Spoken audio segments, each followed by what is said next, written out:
So, I had a madness go on my way here. You had a mad journey here. Yeah, I had a mad journey here. I don't know what happened. Yeah. So, Warwick Avenue Station, end of the platform. I see a madness is going on. There is 2 or 3 people trying to restrain this guy, and I hear that he was trying to jump onto the platform to kill himself. His friend Mad. stopped him. He punched his friend in the face. The guy working there was trying to help restrain him, and this other guy who was there at the scene at the time, Jamie, he was trying to get involved, and he was having trouble because he's not as big as me. He's not scrawny. Like, he's scrawny, but not fair play. You're trying to get involved and help. So I run over there, and I help detain him, stop him, because he's a danger to everyone around him.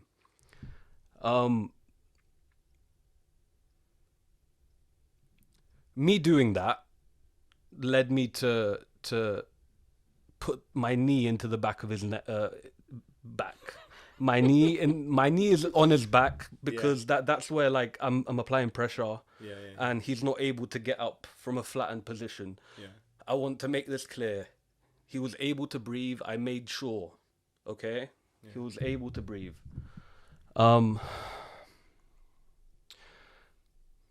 So this goes on for a very long time because he's unhinged. So he has moments of calm and peace where I'm trying to talk to him, and he's saying, "I love you guys. I love you," and I'm saying to him, "We love you too. Like, I love you. Like, just please calm down." He was clearly on something. He's clearly in a state. I've never seen somebody in a state like that in my life, where you can flip from, saying peaceful, loving things and being like, okay, I stop, and then just immediately like,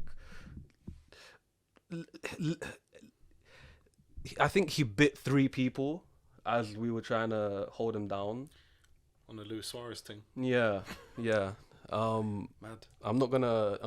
I mean, there's the proof. Yeah, you got. I can edit in a photo anyway, but you've got a bite mark on you, bro.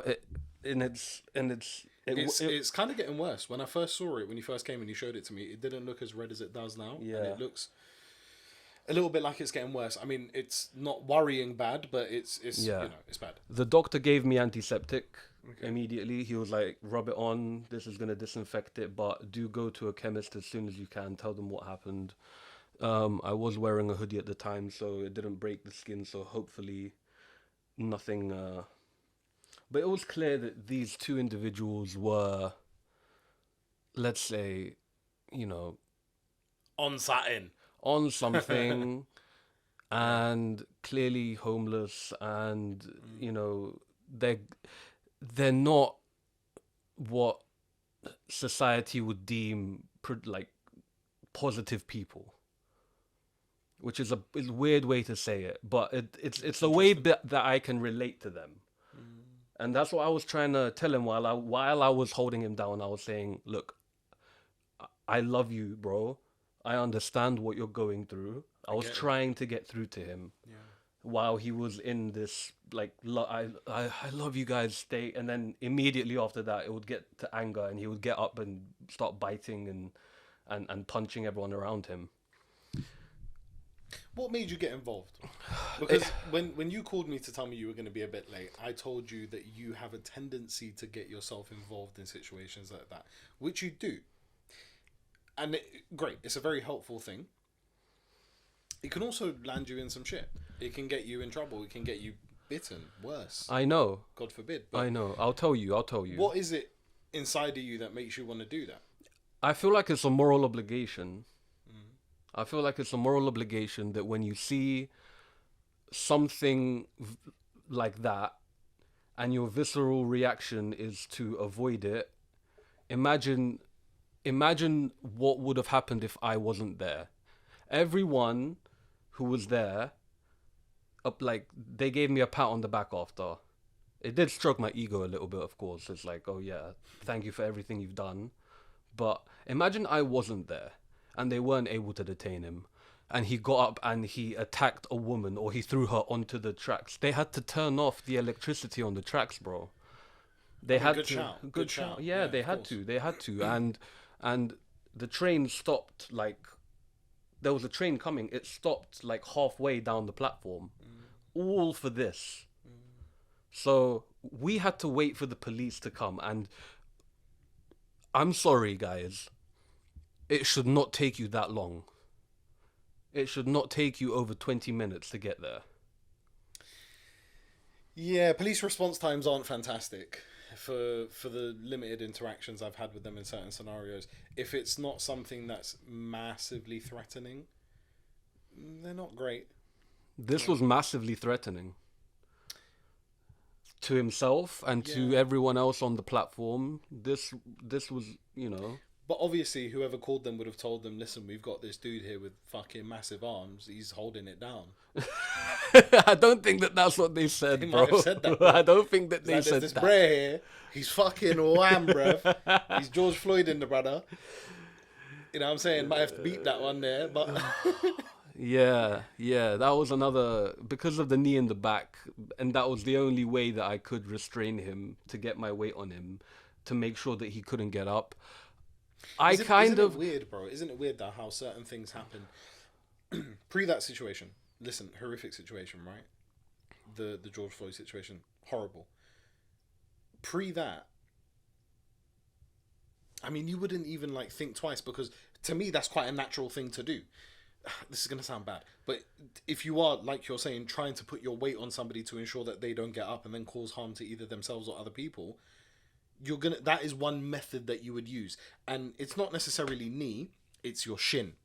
Yes. Right? Yes. It's your shin. So it's from below your knee up until your ankle that you kind of put on them, and you try and stop them a little bit, right? Yeah. George Floyd's situation, completely different. Actually knee, actual neck contact, which is fucked. Yes. That and I made sure that it wasn't the case. Of course. But you know what's interesting?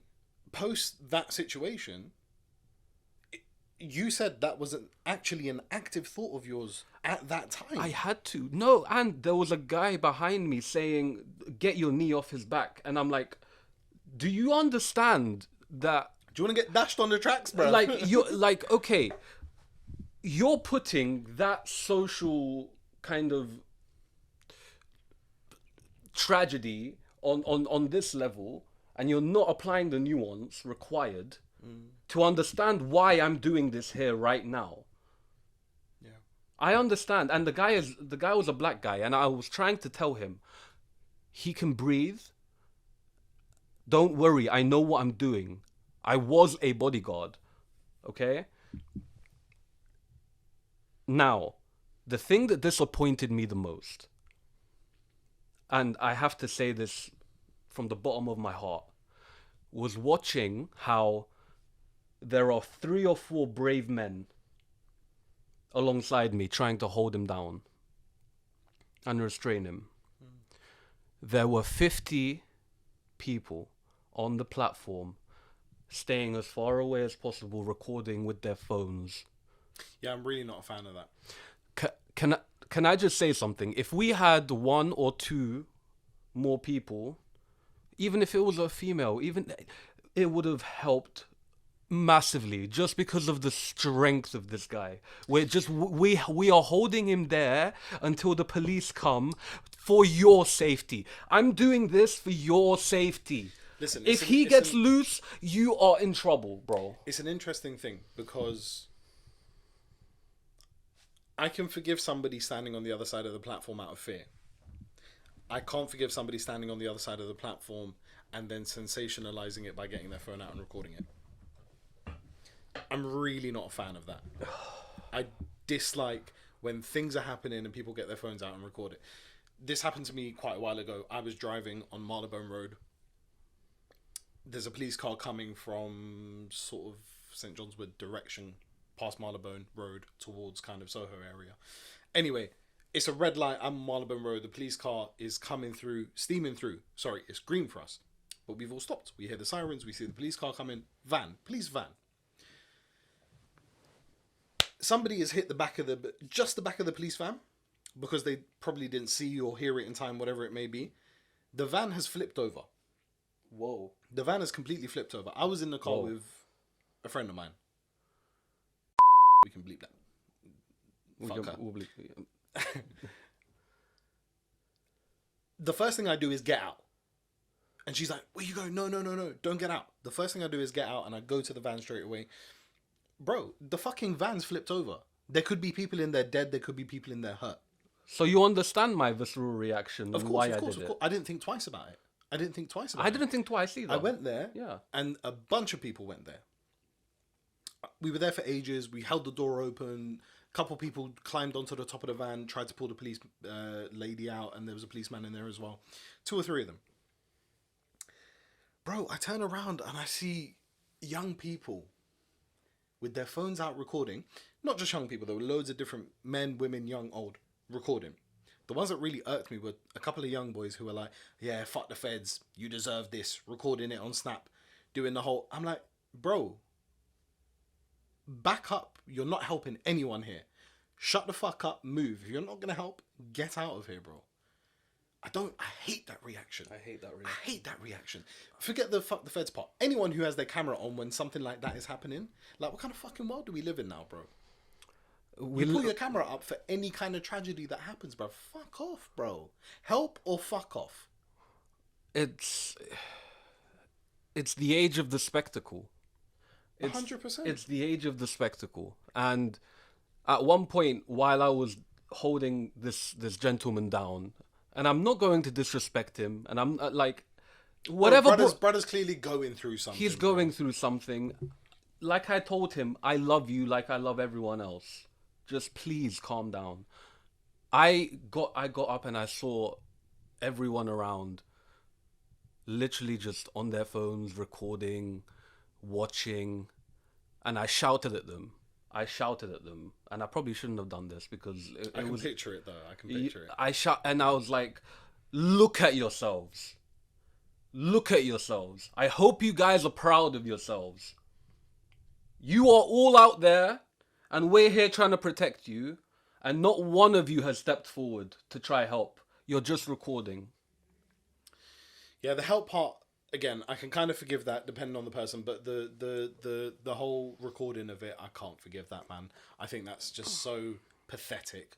Like, what are you going to do? Because you're not going to go look back on that in 10 years' time and be like, rah, madness. You're going to post it on Instagram, you're going to post it on Twitter, you're going to be like, oh shit, look what I saw happen. Nobody cares, bro. There's probably going to be a video of me doing this somewhere on the internet. Yes, about to put Hold It Down on the map. Come on. If anyone does have any, Bro,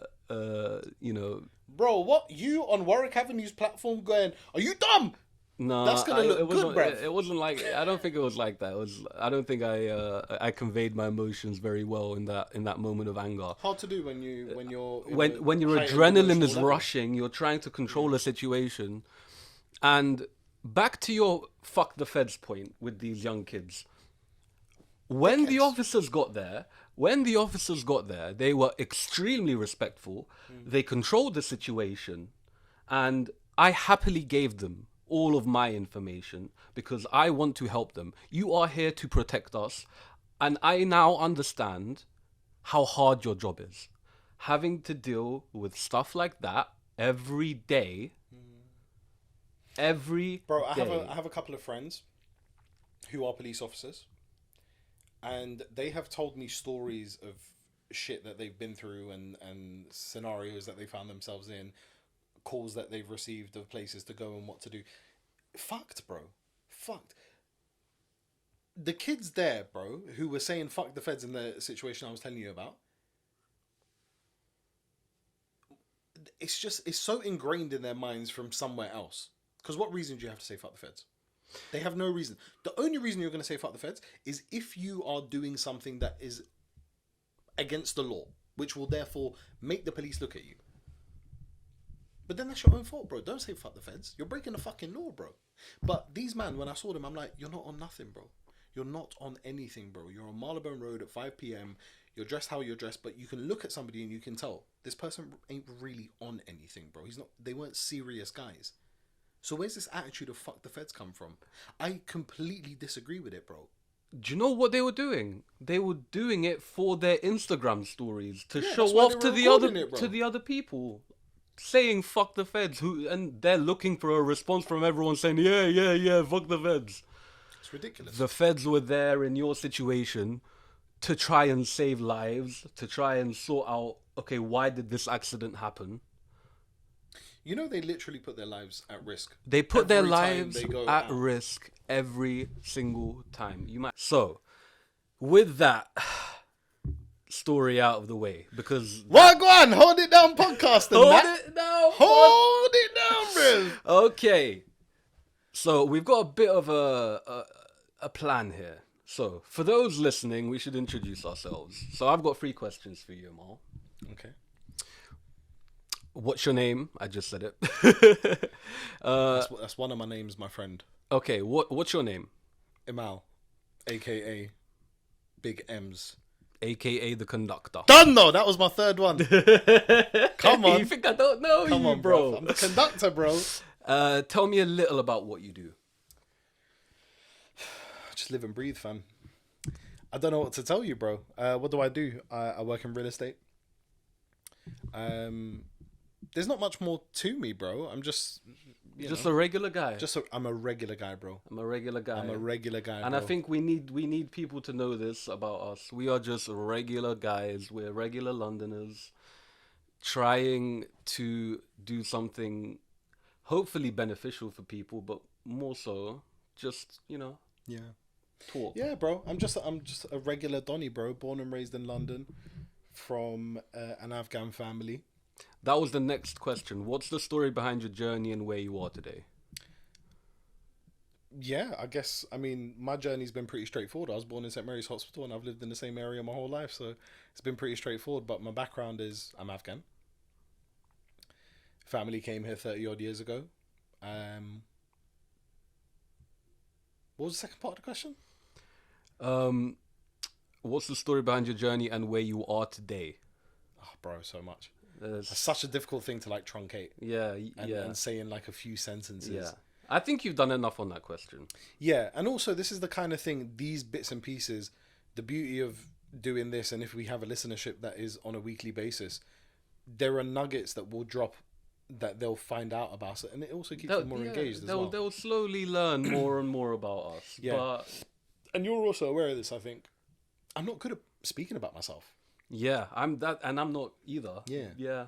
But I thought these would be good questions. No, great, but yeah, I'm not good at speaking about myself. Last We're great one. at speaking about things, but I'm not good at like putting this is amount in a paragraph. Like, I can't do that. Yeah.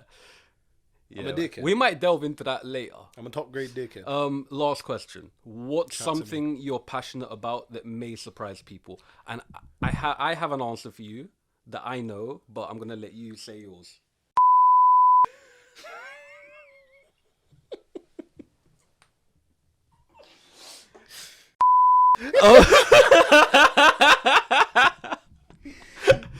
I don't know how you say it like that, but it's so It's sick, bro. isn't it? Look, anyway. Yeah, that's getting cut. Yeah, that's gonna probably have to get cut. I won't cut mine out. I'll cut yours out.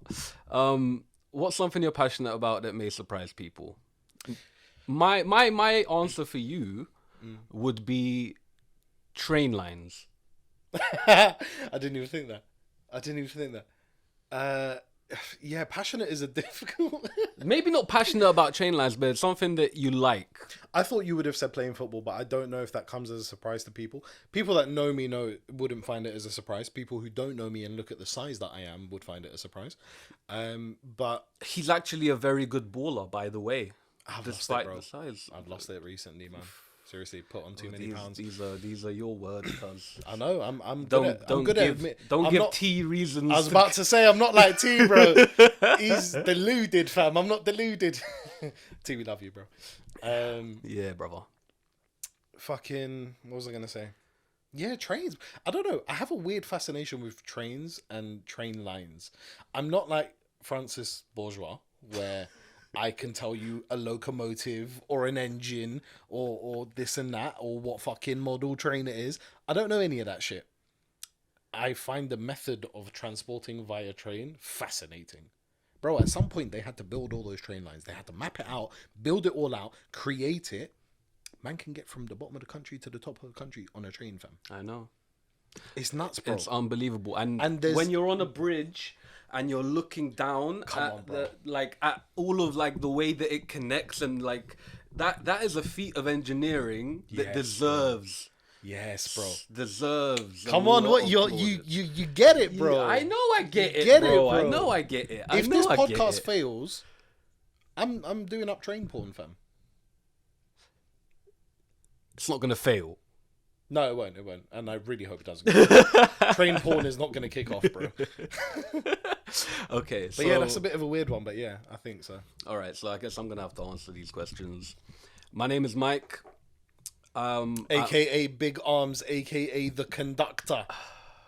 The regulator, bro. You're the conductor. I'm a dickhead. You're the regulator. I'm the regulator. Yeah. It's dickhead, bro. Anyway. Oh, conductor, trains.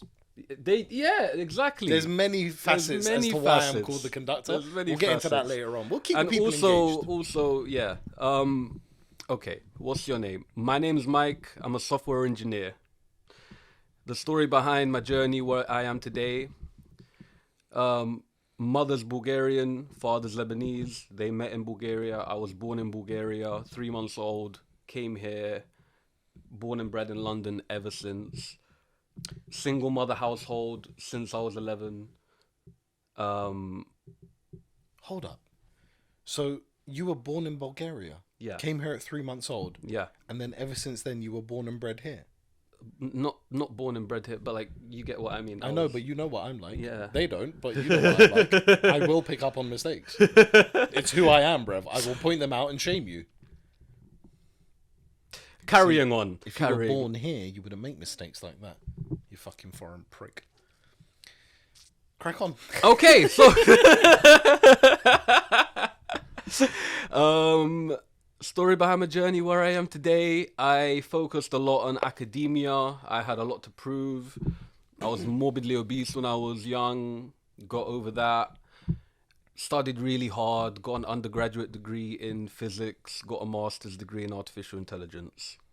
What's something I'm passionate about that may surprise people? I love making music. I love creating video game music. So I guess the passionate thing would be I'm passionate about video games and making video game music and the process of creating all of that, how all of that comes together technically. I got 2 points. Yes. Firstly, you've done a lot better of a job than I did in explaining yourself. I feel like redoing mine now. Secondly... You can do it next episode, bro. It's good. I don't want people knowing me anyway. It's fine. I'll stay off the net, bro. Secondly... what was my second point, bro? Why are you distracting me, bro? Yeah, bro. It's not just video game music. You see this brother here? For the people them listening, bro, they need to understand. You make the illest grime beats, bro. The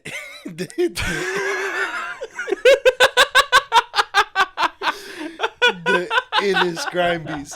Listen, I have a video on my phone which when I watch to this day still makes me laugh, of you curating a beat while I was just stood there, bro. Please tell me that you do not have this video. We're gonna have to put it in 100% on the edit. Yeah, fantastic. It's phenomenal. Oh my god. Okay, I'm so glad you said that. It's phenomenal. I'm so glad. Your response to any time I record you is, "Why are you recording me, bruv?"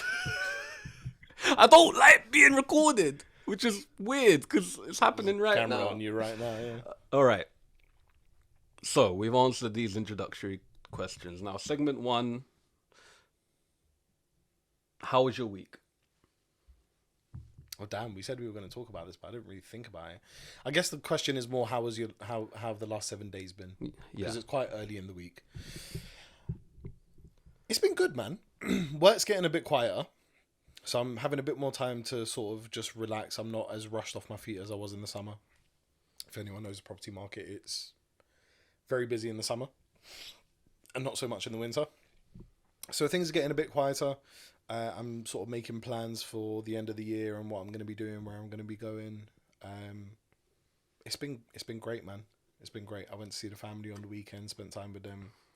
Love seeing my nieces and nephews, man. There was a period of time I didn't go for quite a while. Things going on, whatever. And it's kind of strengthened the bond between my nieces and nephews, because now when I do go, they're just so excited to see me, bro. Like, one of my nieces asks about me every single day. You're starting to see the influence that you have on them. Yeah, I mean, I think I've always been considered a bit like the cool uncle. Yeah. A bit of a waste man, but like the cool uncle, in the sense that I'm the youngest out of all my siblings. Yeah. I'm the youngest uncle that they have. And I'm not as strict. And when they're naughty and stuff. But they can have a conversation with me. Like my eldest nephew, I can have a conversation with him, bro. To be fair, he started dropping the uncle part in my name recently, which I've kind of been like, hey, done, bruv.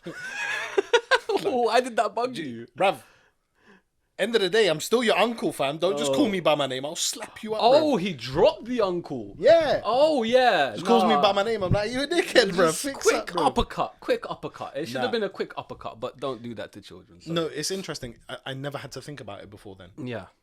But when he started doing it, I was a bit thrown off. I was like, this is a bit strange. Because to me, bro, he's still the young kid. Why do you think he's dropped it? He's comfortable with me. He's comfortable with you. Yeah. So it's not coming from a place of... Yeah. But like I was saying, it threw me off initially. But I don't mind it. Because I want to be that uncle. Yeah. I want to be the person that they can come and have a conversation with. Be that kind of cool uncle who... I laugh and joke with all of them, bro.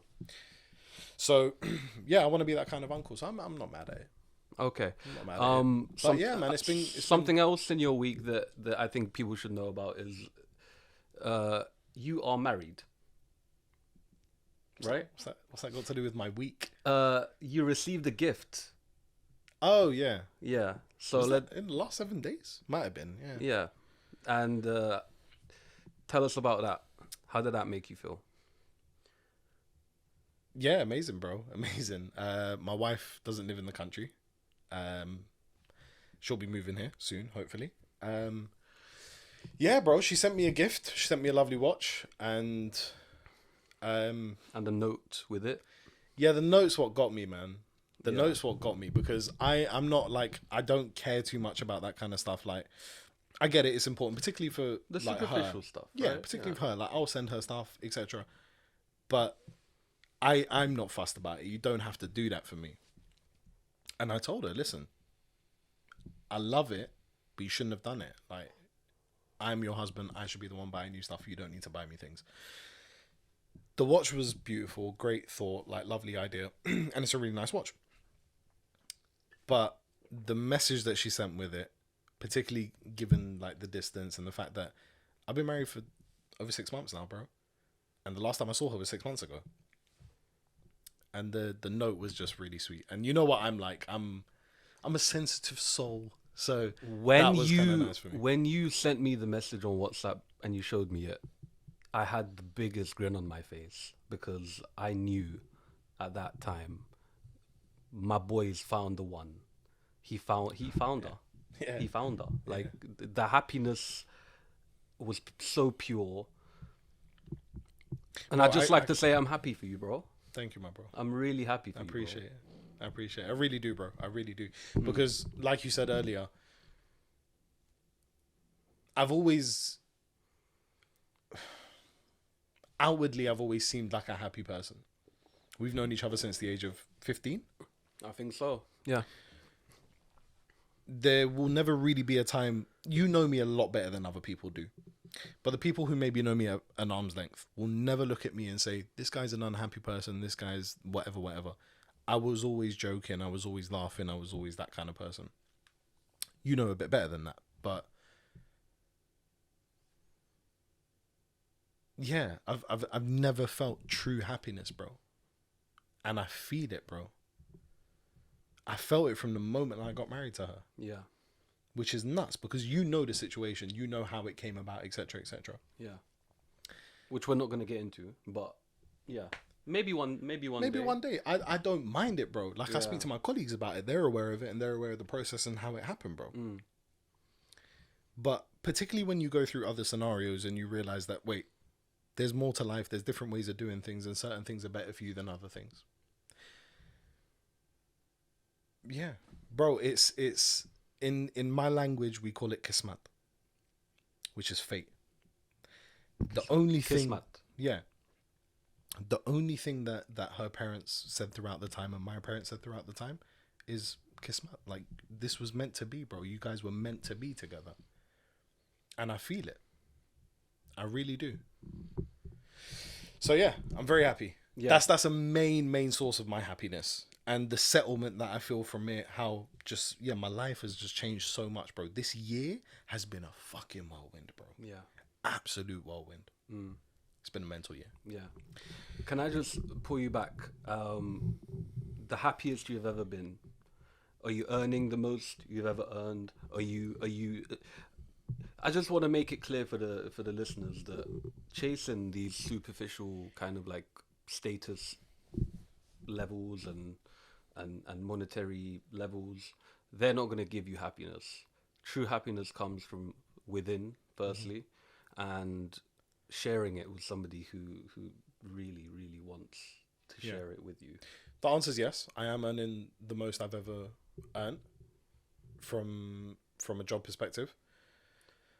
But had I chosen to stick with a job that I had and was quite good at and comfortable at, I could have been making 10 times the amount I'm making now. 10 times ridiculous.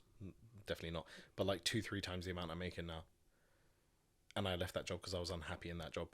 I never, ever put monetary things above how comfortable I feel or how happy I feel. And we spoke about this just before the podcast. Yeah, we did.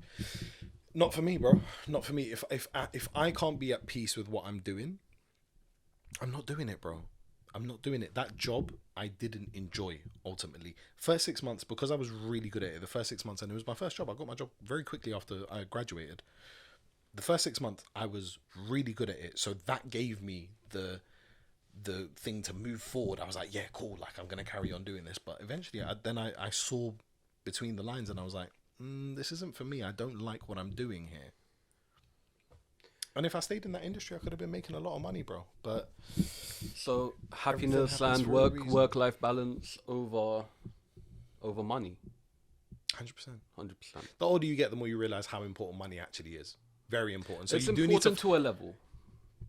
It is very important. You need to find the balance between being able to earn money but doing something that you're happy with. But listen, to each their own, mate. There are some people who just don't care. Like, but my brother's a good example. I had a conversation with him. He's in the industry that I used to be in.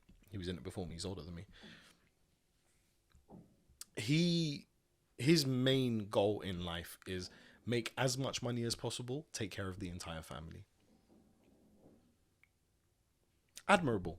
And if that gives you happiness, Yes. then The job itself doesn't. no, but it's a means to an end. Yes. Well, to be fair, he's done it for so long now that the most recent conversation, or one of the most recent conversations that I had with him about it, because I had a period where I then got back into tech and then left it and went back into property. So I tried to give it another go, but not for me, bro. He basically said to me, he's like, what, you think like this job makes me happy? He's like, I don't really, the job doesn't make me happy. What the job gives me makes me happy. But I guess I'm blessed in the sense that I have somebody older than me who is able to pave the path for me to do things that I enjoy more than things that I need to do. Absolutely. He had to do the things he had to do. And therefore, I am blessed to be able to do the things I wanted to do. Bro, what I studied at university, I would never have been able to do if I was one of the oldest in my family. Mm-hmm. Ever, bro. Mm-hmm. So in that sense, I'm quite blessed. They gave you the foundation. And this may be going off a bit on a tangent, but you had great male role models growing up. Yeah, for sure. And I think it's lost on a lot of people how important that is. Coming from a single mother household, I'm having to learn all of these things. I have to be the man of the house. I'm the one bringing the money in now. When it comes to me finding a wife, hopefully, that's gonna be me. So I kind of envy you in a way, and envy is a bit of a strong word, but I wish I had your support system growing up from a masculine standpoint, because it's hard to navigate when you don't have a guiding star. Age is a beautiful thing because the older you get, the more you start to understand things. I felt claustrophobic in my youth. And now I understand how blessed I am. Hindsight 2020. 100%. Hindsight 100%. 2020. And we were having a conversation about you not so long ago. And how your upbringing, your family situation has left you feeling the way that you feel. Which is, you can now reflect back on it and realize, I didn't really have that role model, that male figure in the household. Yeah. And you had to figure out a lot of shit by yourself. Yeah. And that is not only difficult in childhood, that's difficult in adulthood, because you then need to try and kind of get over that or deal with that. You need to deal with it. It's a trauma that you have to deal with. And I think that was one of my main bits of advice to you. It's been my advice to you and everyone that I've ever had a conversation with. You have to sit in it. Running away does nothing. Running away does absolutely nothing. Bro, it just gets you further away from where you need. Away, bro. If you're trying to achieve the light at the end of the tunnel, and you're not facing your problems head on, you're running away from the light, bro. You're running further into the tunnel, and that brings nothing. If the light is at the end of the tunnel and you're running away, all it's doing is increasing the distance from darkness, fam. Kwani El Jack, bro. Yeah. Kwani El Jack was the blackest person I've ever met. He was fucking dark, fam. This could not go anywhere. Listen, there's nothing wrong with being dark, bruv. No, of course not. But if my school friends heard this, we'd all be bantering. But you know what the world's like now. Somebody will even look at the fact that you said you had great male role model figures, and be like, "Oh, what would you mean?" Well, we're not catering to that audience. Yeah, fuck them. Yeah, fuck them. You're gonna try. You're not gonna cancel me. Large up Andrew Tate. My opinions on that has changed, but that's a different story. Oh, Russ, really? Yeah. We'll come on to that later, bro. Listen. Last 7 days. What are you saying? So I've taken a 5-day annual leave from my job because I've had a lot of personal things to work on.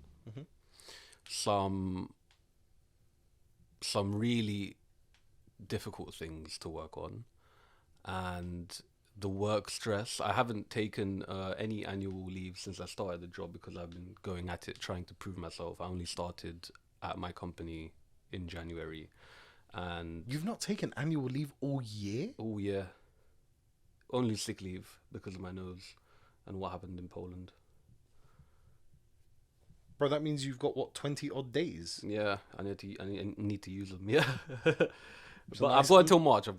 It's fine. Oh, fine. Okay. But yeah, I've taken some time off. So that's just for self-care, prioritizing things I like doing, getting my creative side out, working on my music again, doing this podcast, and dating some girls. Like I've been out there in the dating game. And I'm out there and in there, bro. I have met some very, very lovely people. One in particular that I I may actually like a bit. So there will be updates on that one. Yeah. There will be updates on that one. But yeah, that's how my week has gone. Not very exciting. Oh, my little brother, so my dad got remarried. My dad got remarried. Man like Yusuf, you know. Yusuf, he's in karate. He graduated from his yellow belt to his orange belt, and I was there watching him, and that made him so happy seeing me there. Proud big bro moment. Proud big bro moment. You saw the photo. I'll put the photo up of picture, me holding him up, and picture. That's his best friend, by the way. With the green belt. Yeah. And I think it's just so important that I'm there for him the way no one was there for me. I don't know if you'll remember this, But I told you this when he was very young. And I don't know if it sat with you at that time. It probably didn't. I don't think it did. I don't think it did. If I'm completely honest, I don't think it did. But when he was very young, I told you that you needed to be there for him the way that, you're a single child, bro. It's not just the fact that single parent household. Bro, single child household. It was just you, bro. Mm. His circumstances are the same. Exactly the same. Exactly the same. Except he has me. Which You I've need now to be realized. for him, bro. I've realized What nobody it. was for you. I've realized it. And being there, watching him graduate, and seeing the smile on his face when he saw me in the crowd, it was beautiful. Bro, listen, not baiting out the ends in it, but you know where he lives, yeah? Yeah, The world's a different place now. I know. You grew up on RuneScape and Sponge Cake. We'll get onto that later. Donnie used to bang an entire Sponge Cake and play RuneScape. When he said he was a beast, he was being for Oh my days. I can't believe you're going to let the people know about the sponge cake. You can't do this to man. Listen. Fuck that. Let me get to the point. The world is different, bro. You grew up on that. Yes. He's growing up where he's growing up, surrounded by beauty, but the exact place that he's growing up, it's London. It's a metropolitan city. It's exactly a big city. similar. You have £1 million houses, council estate. He lives on a council estate, bro. Yep. But the era that he's growing up in now, there's badness and madness everywhere. I know. Everywhere. I know. He's not going to be distracted by RuneScape and Sponge Cake. No. There's other shit going on, bro. And from a single parent household, by himself, bro, he needs someone. I know. And I am going to be that someone. And my dad has actually stepped up and done a lot more for him than he ever did for me. And that's not, there's no I get it. It's age, bro. It's what we spoke about. Yeah. Your dad experienced it with you, realized some of his mistakes and how he could have dealt with that situation, is now rectifying it with Yusuf, bro. You're realizing what you never had. You're going to be that for Yusuf, bro. Yeah. A lot of hate or anger or contentment leaves your body when you get older. Things that used to really upset you and anger you in your youth start to leave you a little bit when you start understanding why other people are the way they are. It's perspective. It's perspective, bro. As you grow older, and again, like I said, hindsight is 20/20. As you grow older, you meet a lot of different people. You are exposed to a lot of different situations that require you to have the compassion and the empathy to try and understand their situation and why they did what they did. Whether you agree with it or not, you need to know that it's there. More time you don't, bro. This is the thing. Acceptance. That's what it is. It's just acceptance. Because there's a lot of shit, bro, that I completely disagree with in scenarios in my life. But it's just acceptance. It's like, okay, what the fuck can you do now, bro? There are things that I will now know about fatherhood and how to be a father through not seeing that myself. And you too. In fatherhood, but also as a brother. Yeah. But a good thing is that he's in karate. Come on. And that's keeping him out of, Yeah. those other situations that we know growing up in London. Because there's a huge disconnect between people who come to London to work and people who were raised in London on the council estates. Mm-hmm. A huge disconnect. They don't see that world. They don't know what it's like where Mozart are beefing Listen Green. You know what I mean? Yeah. I might have just baited out a bit of a... It doesn't matter. But, things like that, keeping him out of that is the most important thing, because the only thing that kept me out of this was my mum making sure that I focused on academia. And I am so glad... I'm so glad that I had a great mum that gave me all the love I needed. Because if I didn't have that... Off the rails, bro. I would have been gone. Off the rails. I would have been gone. Anyone would have been.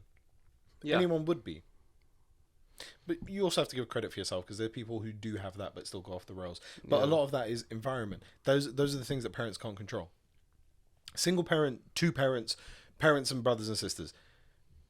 Your environment outside of your house is what you are most exposed to your entire life. And it can go left, bro. Yeah. It can go left, bro. Also, fantastic that he is doing karate. I'm gonna, God willing, when I have children, be putting all of them, male or female, through some sort of martial arts in their youth. I would say Self defense, bro, massively important. exactly. Not only just for self defense, it teaches you discipline. Yeah. You have to respect your sensei.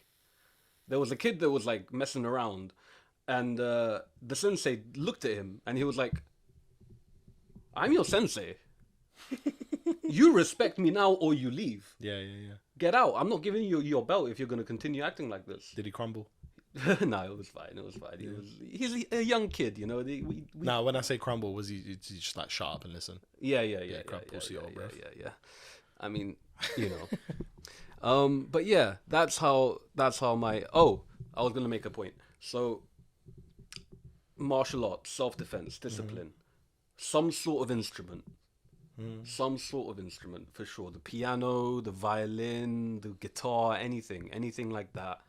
And I think that's enough. And then they can kind of figure out what they like. You mentioned doing what you did at university. I don't think it was a mistake. I think you followed your heart at the time and what you were passionate about. And if you had chosen any other route, you wouldn't be in the situation, the happiest you've ever been right now, after that butterfly effect. I probably wouldn't be sat here doing this. Exactly. Yeah. Or maybe I would have. Who knows? I'm a very creative person at heart. You know that. And one of the reasons why this has come to fruition is because I have suppressed my creativity for so long, and I got to the point where I just had to let it out in one form or another. And I love podcasts. I listen to a lot of podcasts, and I love the format. I love being able to listen to people talk when they talk about either interesting things or just fucking banter, bro.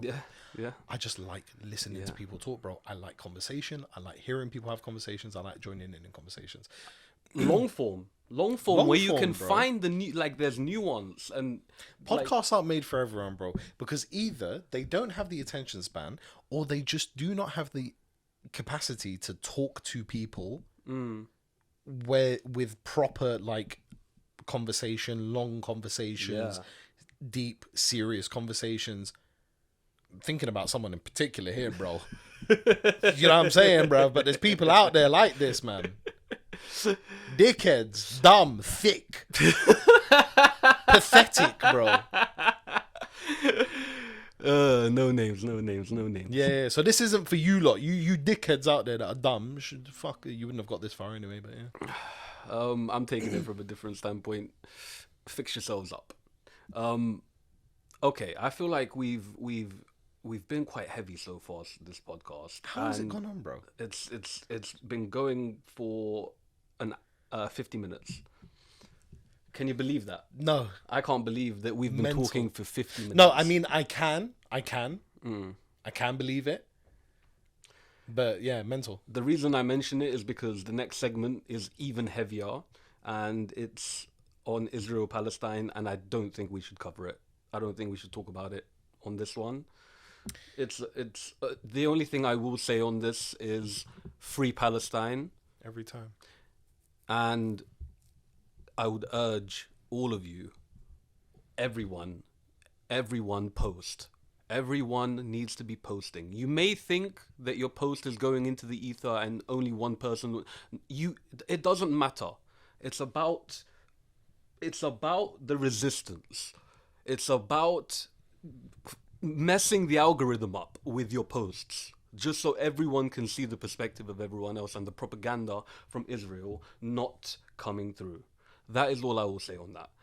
Do not be fooled. I can give a first-hand account to suggest that no matter how small you're following, no matter how inactive rather you are on social media, it is very much possible for your message to reach far and wide, because there was the one thing that I posted. You don't post frequently. At all. You And I posted actually one haven't posted thing, about and I this in a while. had 3 people repost it. They loved what you said. I had about 2 or 3 people repost it. That, out of the small amount of followers that I choose to have, had the biggest engagement of anything I've ever posted. Yeah. So, yes, they do reach far and wide. It's a difficult one. Listen, I've not posted about it in a little while now. But I'm not a social media kind of person. You know that. I completely understand and agree where you're coming from with, yes, post. One thing I'd recommend to people out there, I know a lot of people that know us and grew up where we grew up in the area and the time that we grew up will know Low-Key. Yes. If you don't, Low-Key, rapper, political activist, took on Piers Morgan. You may know him from there. One of the most intelligent minds. Incredibly intelligent. I used to walk past him every day on the bars. He's from Ends, He's a bro. normal guy. He's a normal from guy. Ends. And I played football with him twice. He's crap, but it's fine. He's. Now you just ruined any chance of him coming onto the podcast by saying that. You think he's gonna come on, bruv? Of course he will. He might do. But, bro, I listen. We love you. I don't know I don't know if you knew me at the time when I was obsessed with him. Yeah. I knew every. No, I single knew. song. I remember. I was obsessed with him, bro. 10 or 11. His Grime Daily or his Fire in the Booth something. Bro, I can still spit that word for word, bro. Word for word, bro. Beautiful. Listen, I would recommend people go and have a look at Low-Key because beyond posting, and if you are a believer of, posting isn't going to do too much. And listen, we've had this conversation before as well. There are dark parts of your mind where you start to realize who actually gives power to the powerful, which is one thing that I had stated in the post that I put out. And you get to that dark place of your mind where you think, no matter how much we talk about it, us foot soldiers in our millions, no matter how much we talk about it, there's nothing we can do. I've been there. I would push back on that and I would say you're absolutely wrong. I agree with you. I know I'm wrong. That's why it's a momentary thing that happened in my mind. Yeah. To an extent, bro, it's crazy. To an extent, I still believe it. But this is why I'm telling people to follow Low-Key, because this is the guy who is here posting and talking about, cool, we can talk about this, we can post about this, but it's time we fucking take action. We need people who are in certain parts of society to stop working. Because you are going to shut the country down and you are going to finally put the country in a place where they're going to say, well, listen, we need these people to do what we need them to do because society is set up in that way. So fine, we will ask for a ceasefire. So he is suggesting that certain people stop doing, and I'm paraphrasing. I don't know exactly who he's requested to do this, but bro, bin men. Yeah. People who work at the ports. Yeah. Listen, I made a joke on my Instagram and it only went out to my close friends, but the sentiment stands. I know a lot of people who I went to uni with who studied engineering, right? They went on to work for BAE Systems, Boeing.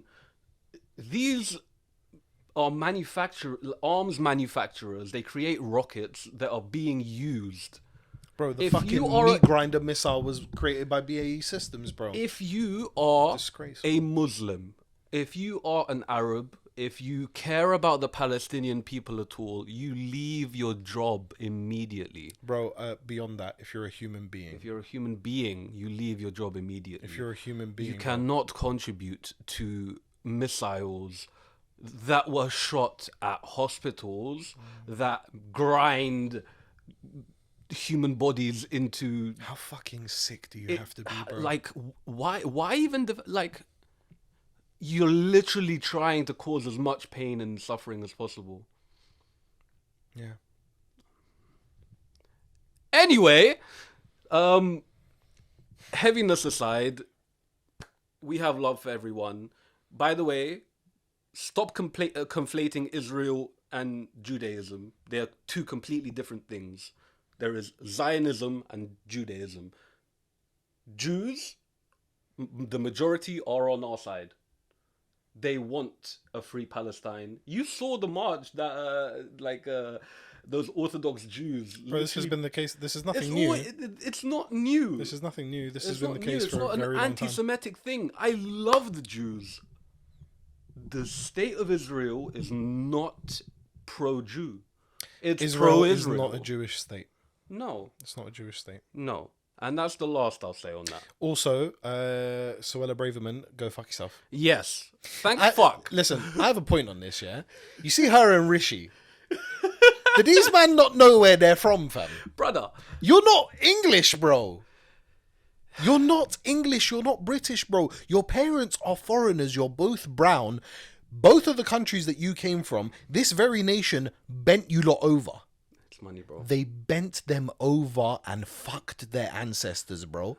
And now you're out here talking about, oh, don't send people here. This country's... Fuck yourself, bro. Fuck yourself, Spineless. bro. Spineless. What was that quote from Boris Johnson? I think it was spineless something jellyfish. I don't know. I can't think of it. But Wait. It wasn't spineless. Invertebrate jellies. I'm trying to help it come back to me now. Spineless invertebrate jellies. No, it's not spineless.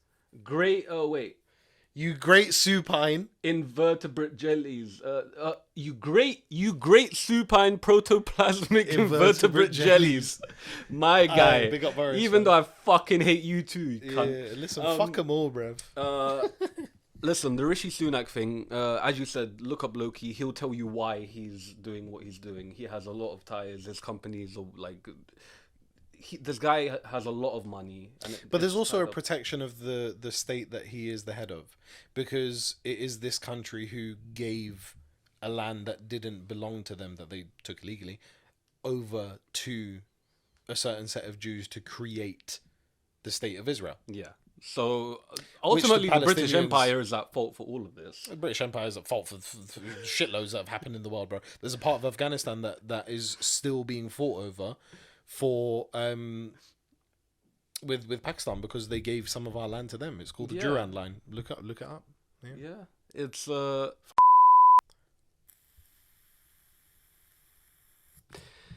have to cut that one out, aren't we? I say it with chest, bro. Cancelled episode 1. There's no cancelling. This is going out exactly as it was. No, it's not. No, we're editing it up. All right, Massively. let's go on to something a little bit lighter. Let's talk some football. All right. Who are you a fan of?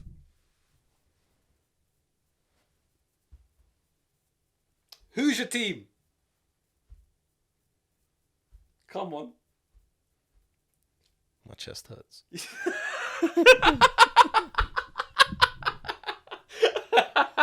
Nah, bro, it's okay. All right. Queen's Park Rangers. Nah. You're a Manchester United fan. Yes, all I'm a right. dickhead. So we've got some scores here. United beat Luton Town 1-0. Fantastic result. Lindelof scored just before the hour mark. You've got 2 wins in a row now. 2 wins in a row, but I think we're unbeaten for quite a while now in the Premier League. Something like that. Actually, I could have completely made that up. But bro, we're 6 points off of you. Yeah, your form is 4. Your last 5 is 4 wins, 1 loss. Yeah, not It's bad. not bad. Not bad. It's not bad at all. Do you know what? In the Fergie era, this was called, any team would do this, but in the Fergie era, in that sort of time of Premier League football, this was called Champions football. Grinding out results when you don't play well.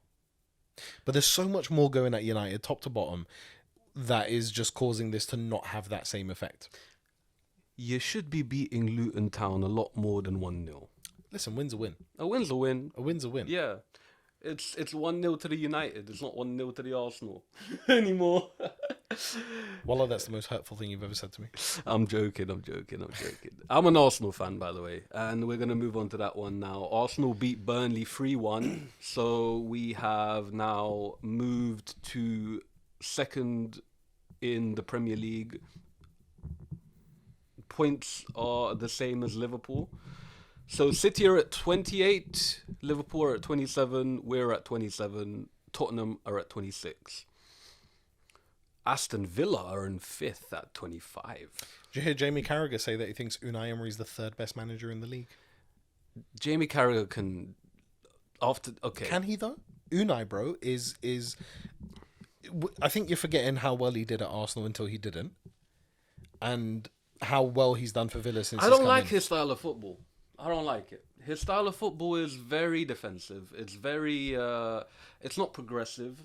And I like Mikel Arteta's version of Arsenal a lot more. Oh yeah, that's not Yeah. what we're discussing here. Yeah, no, but as the third best manager in the league, really, He said after Pep and Klopp.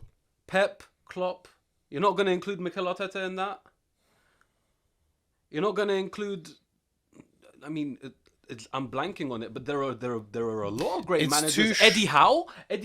Look at what he's done at Newcastle. Yeah. Are you kidding me? It's too it's maybe a bit too early to say this, but Ange is doing a fucking great job. He's doing a fucking great job, and I know Spurs are faltering a bit now, but they have a huge amount of players. Was going to injured. go on to that. Wolves beat Tottenham 2-1. Yeah.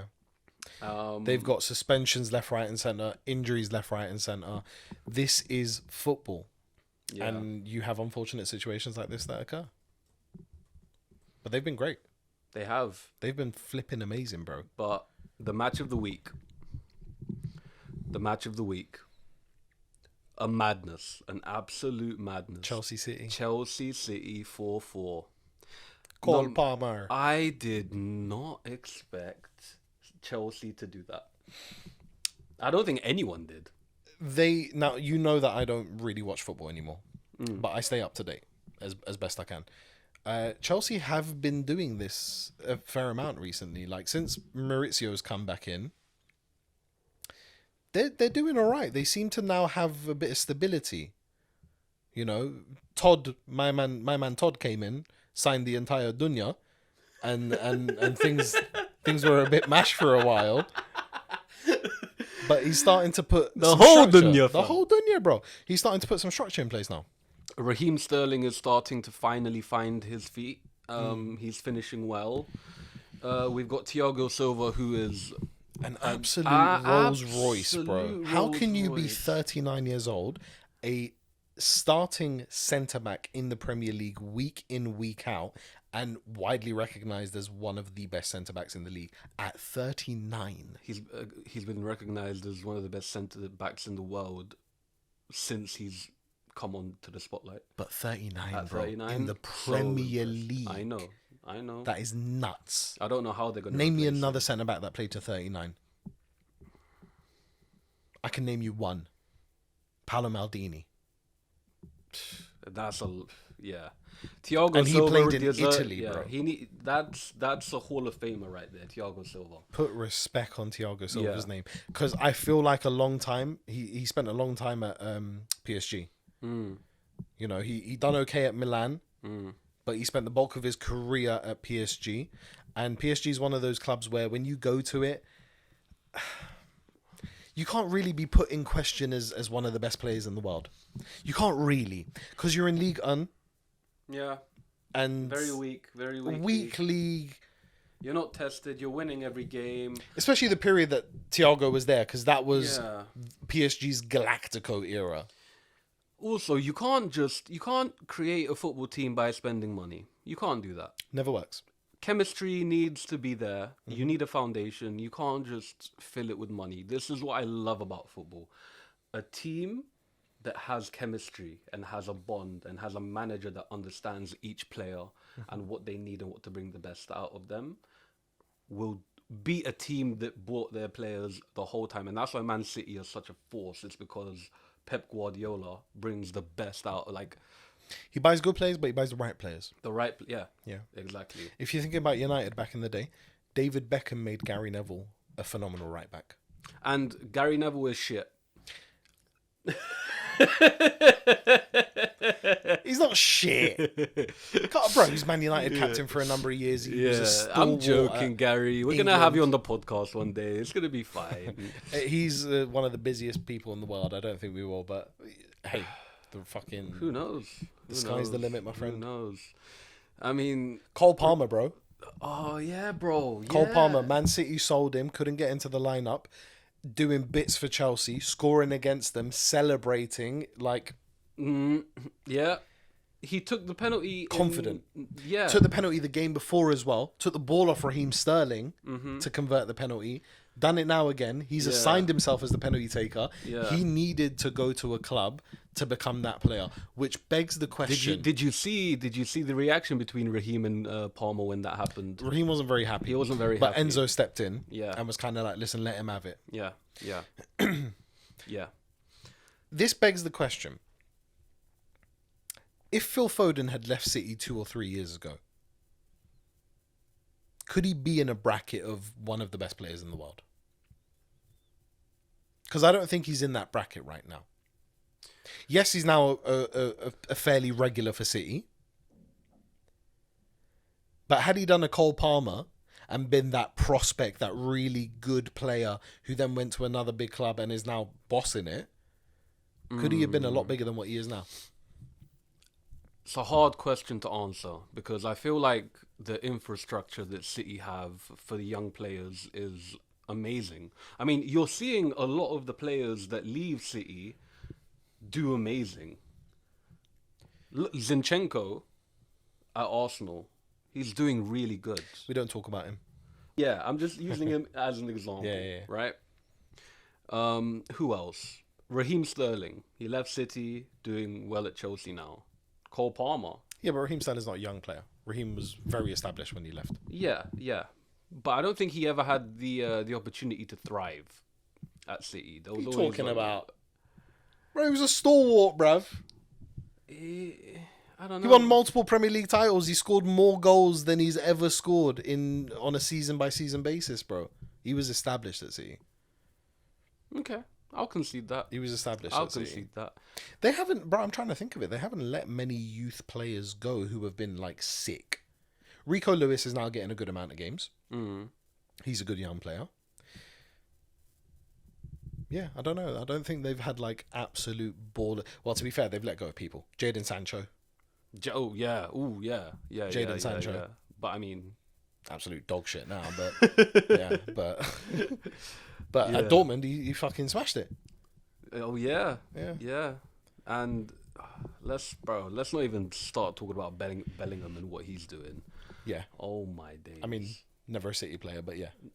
Completely different story. Yeah. But I'm very happy to see these English boys go abroad, thrive. Yeah, bro, there was a lot of stigma on that back in the day. It was not common. Pre-Bex, Bex made it sexy.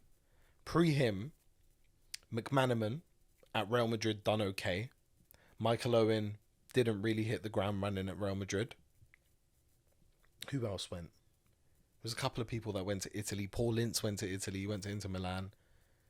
But nobody ever really done it like that. But now, they're doing it, bro. Do you know why? Harry Kane at Bayern Munich. Yeah. Have you seen Griezmann score a goal in France training? He scores a header and then he goes to celebrate and he goes, Harry Kane! You know how when you're young, you don't because you can't fucking kick straight, but when you're young and you play football, sorry to beat you up. When you're young and you play football and you shoot from like 30 yards out, you just scream like, Gerrard! Yeah. Or like, Scalzi! It's Harry Kane. And let me get up this guy's stats. 11 games, 17 goals. 11 He's games, already scored one 17 more goals. than the Bundesliga top scorer last season, which was Nkunku, now injured at Chelsea. Now, I have a question for you. Who is a better striker? Then Harry Kane? Erling Haaland or Harry Kane? I would say they are the two top strikers in the world right now. Out and out strikers. Lewandowski, I think, can still be in the question. No, I don't think he can. I don't know his stats, but I think he can still be in the question. Yeah, I don't know. I mean, like, at the actual peak of it,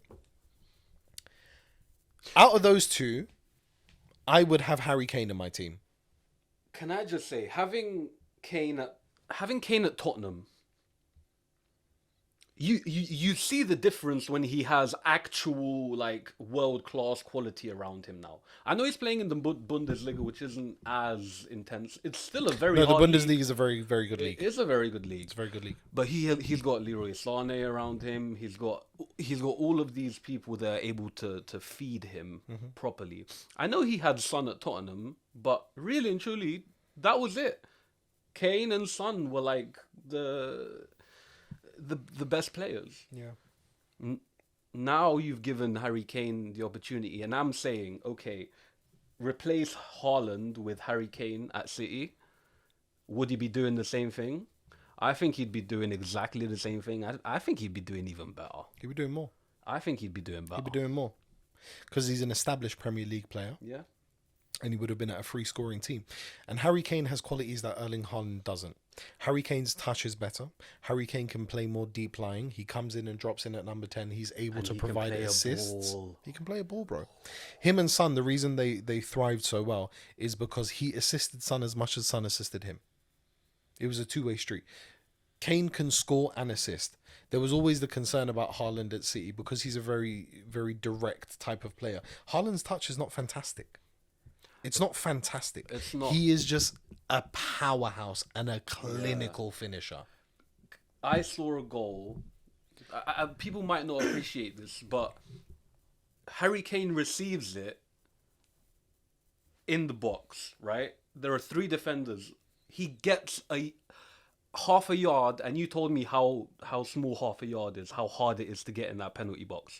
He made half a yard, and his direction to get that half a yard was away from the goal, like that. And he clarted it. Back. Zane. There is Harry Kane! Yeah. word to Peter Drury. Rodri clarted it! I still can't believe that's an actual thing. Yeah, wallahi, it's AI. Rodri clarted it! Real bad man. Listen, Harry Kane is a very unique striker of the ball. He doesn't need backlift. He doesn't need to move his body in a huge way to be able to get absolute vim on it. Venom, Bro. Venom. The guy can be crouched and literally just swing his foot back and hit it, and it is going into the top bins with fucking power, bro. That is mad technique. Mad technique. I'm having Kane over Haaland. Yeah. And I've said this before. I've said this before. Because Kane does more for the team and he is just an out and out fucking goals. He will never not get you goals. He's phenomenal, bro. Yeah. Phenomenal. Yeah. This guy in the early 2010s, I think it was, or maybe the mid 2010s, was sitting on the bench in the Championship at Leicester with Vardy. He went on he went on loan to Norwich. Hard work, guys. Hard work. He didn't score many goals when he was on loan. He wasn't a goal scorer. And this guy is the deadliest goal scorer in world football. Hands down, I think. To be fair, he's 1 goal behind Haaland for amount of goals in 2023. I think Haaland scored 48, Kane scored 47. Yeah. And then Lewandowski's behind those 2, which is why I think he can still be in the question. But I just think it's because he's getting older now. He is getting older. He's just not going to be able to. But yeah. I love Lewandowski for what, like... Do you remember when he scored those 4 goals against... 9 minutes, bro. Oof. He scored 4 goals. 5 goals. It was 5 goals in 9 minutes. Unbelievable. But yeah. At professional football level, bro. Mike, do you understand how fucked that is? I don't. That's fucked, bro. You know, when I was slimmer and a bit fitter, I was quite good at football. Like, there are times I've been on pitches with amateurs, but I've dominated games. At that point, I wouldn't even have made it to a non-league side. League 2 players are leaps and bounds ahead of anyone I know. That's how difficult professional football is, bro. And these men are doing it on the world stage. Man scored 5 goals in 9 minutes in the Champions League, bro. I know. That is fucked. I know. Did you hear Joe Rogan talk about how he thinks football players are the most physically monstrous people in the world? He's like, it's the most difficult sport in the world. I haven't heard it. Actual football, soccer but players. I do agree with it. I do agree with it. Because we used to have this question at QK. St. Augustine's wasn't a basketball place. We used to play it at school, but it wasn't a basketball place. QK was very much a basketball school. And we used to have this conversation a lot at QK. Is like, what's more intense, basketball or football? And part of me leant towards basketball because it's non-stop, it's indoor, it's hot, it's back and forth on the court. But if you play actual proper 11-a-side football properly, The stamina, the endurance you need. bro, there's a Donny in Turkey, God rest his soul, died the other day from a cardiac arrest. There were them dying from football, bro. Oh, shout out Ericsson, by the way. Oh my God, coming back from that and playing at United, bro. Oh man, and still playing at the top level. Well done, Ericsson. That is I want to end this segment just saying one thing with the Harry Kane, the Vardy. You've mentioned these people. Hard work beats talent when talent doesn't work hard, and you need to take that with you. Jeez, quotes and that. You need to take that with you. And I think we're done. Yeah. I think we are. What else do we have? Oh yeah, agony auditing. All right. So we would like to help The people them. So we are going to give our Instagram handles. No, not ours. We're going to create an Instagram, and you can post your questions to us there, anonymously or non-anonymously. Bring them in. We're going to give you objective advice. We may give you funny advice if your questions are stupid, but but yeah, get involved. It is the Hold It Down podcast. Come on. This is Emal. I'm Mike, and it's been a pleasure, bro. This has been wallah. Fucking pleasure. Like I've enjoyed the conversation. Do you know what the thing is, bro? We are gonna get better and better, and this is for the listeners as well. We're gonna get better and better at this. This is the first time that we've actually probably had this conversation properly. Because we've had a couple of times where we've sat down and we've tried to have conversations, and you know what? They've been good. We've looked at them, we've reflected on them, and we thought we have something here and we can do this well. But the more that time passes, the better it's going to get, the smoother it's going to get, the more interesting it's going to be. I know that there are people out there who are like you and I, who grew up where we grew up, who listen to our voices and hear relatability, listen to the things we say and find relatability in that. We're going to excel in this. We're going to keep pushing forward. We would love there to be a listenership that grows week on week. But this is for us as well, bro. It is for us as well. This is for us as well. Fundamentally, we're doing this for us. Yeah, fuck right? you lot.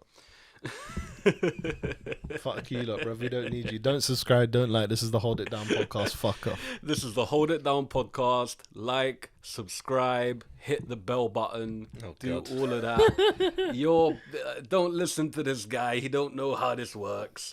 I'm joking. It's all in jest. All right.